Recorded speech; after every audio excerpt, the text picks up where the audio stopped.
yun, oh. What's up, guys?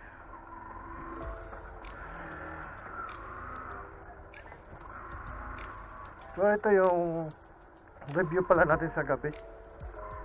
So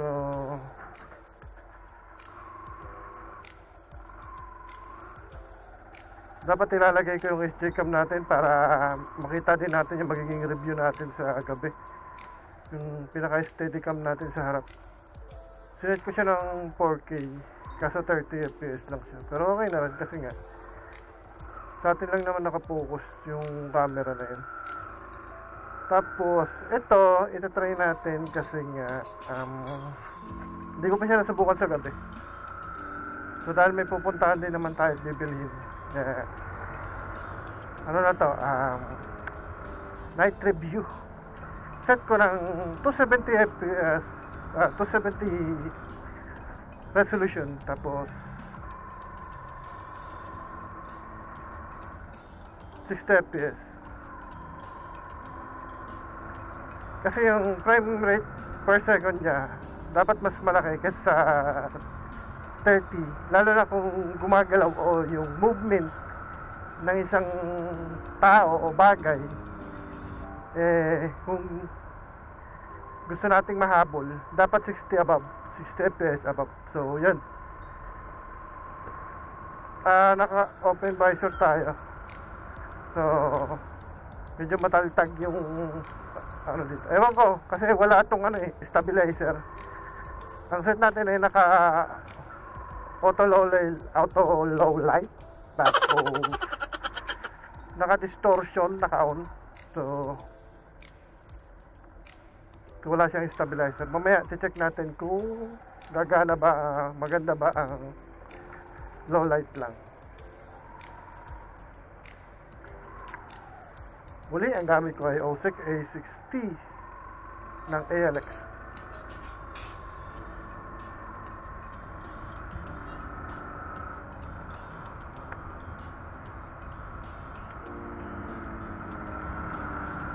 Mag-close ako ng visor kasi mahangin. Nantok na ako. Pero gusto ko lang talagang lumabas. Though mapakali, gusto ko siya subukan. Close visor tayo mga pre. 270 resolution. Tapos ang FPS natin ay 60 fps.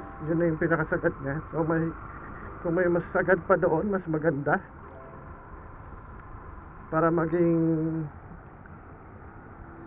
reality yung movement ng ating action camera. Kasi nga tinawag siyang action cam, dapat maganda yung movement.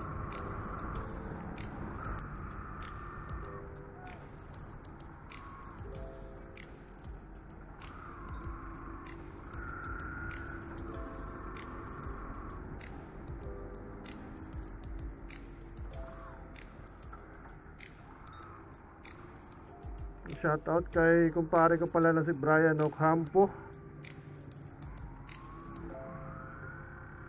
At sa mga kumpare ko dyan na matitikas, matitibay, shoutout sa inyo. So dito tayo bibili 7-Eleven kasi tropa ko yung gwardiya rito eh.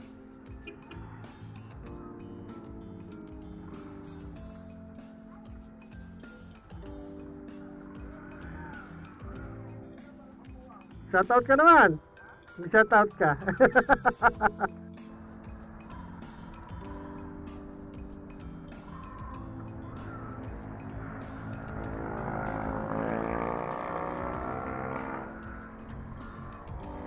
Yo, what's up? Pauwi na tayo. Ang distortion lang ang tinagay.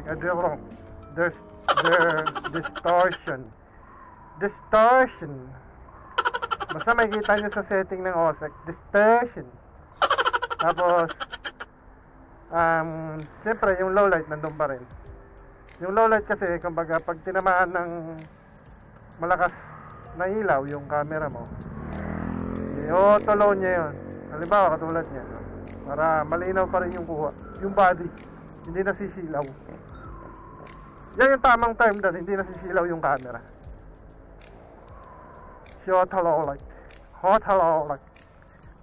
Wow, hindi tayo export, so tinitignan pa rin natin ang aking setting.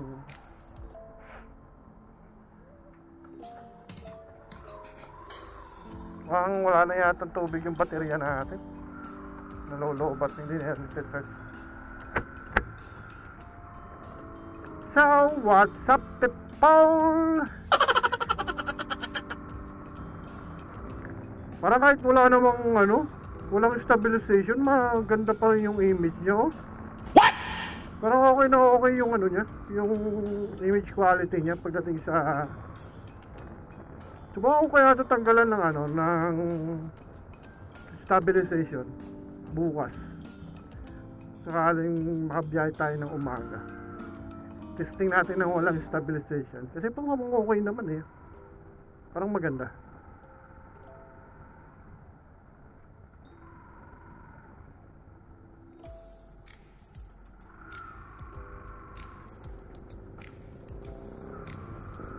Ewan ko lang kasi medyo mabagal yung takbo natin. Para na tayong takbong pogi lang dito. Sobrang kabagalan natin. Nararamdaman ko yung tagtag ng kalsada.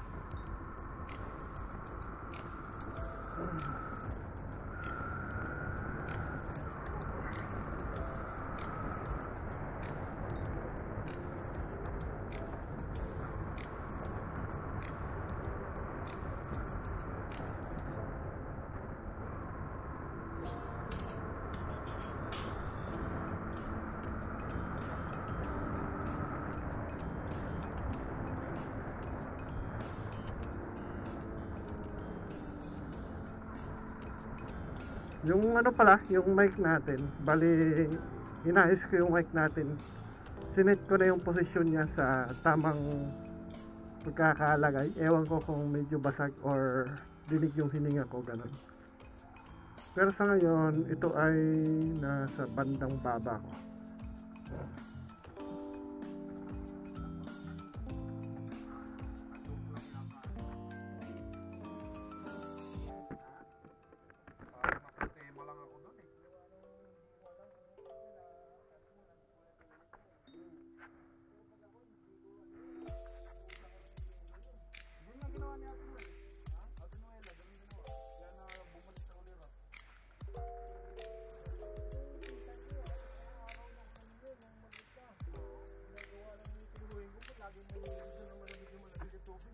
Snowbird. Ganun nga ginawa ni Ate Noela. Snowbird. Baka pinapausukan din. Lahat na?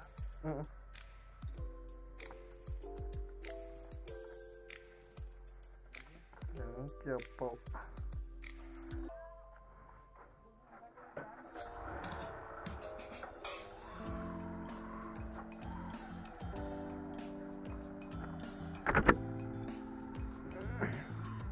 So ayun, saan na ba tayo? Yung sa mic, papakita ko na lang sa screen kung paano ko siya ginawa. So nakapix na siya para kung sakaling magpalit man tayo ng mic pa rin, same pa rin yung gagawin natin, pero mas may clean wire na.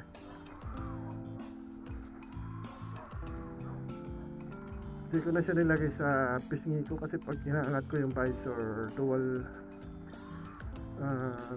modular yung front, kumbaga yung front ba, yung kalahati, hindi ko alam tawag dyan. Pag inaangat ko siya, nasasama yung wire, kaya ganyan ang ginawa ko. It's up to you na lang po kung gagayahin nyo.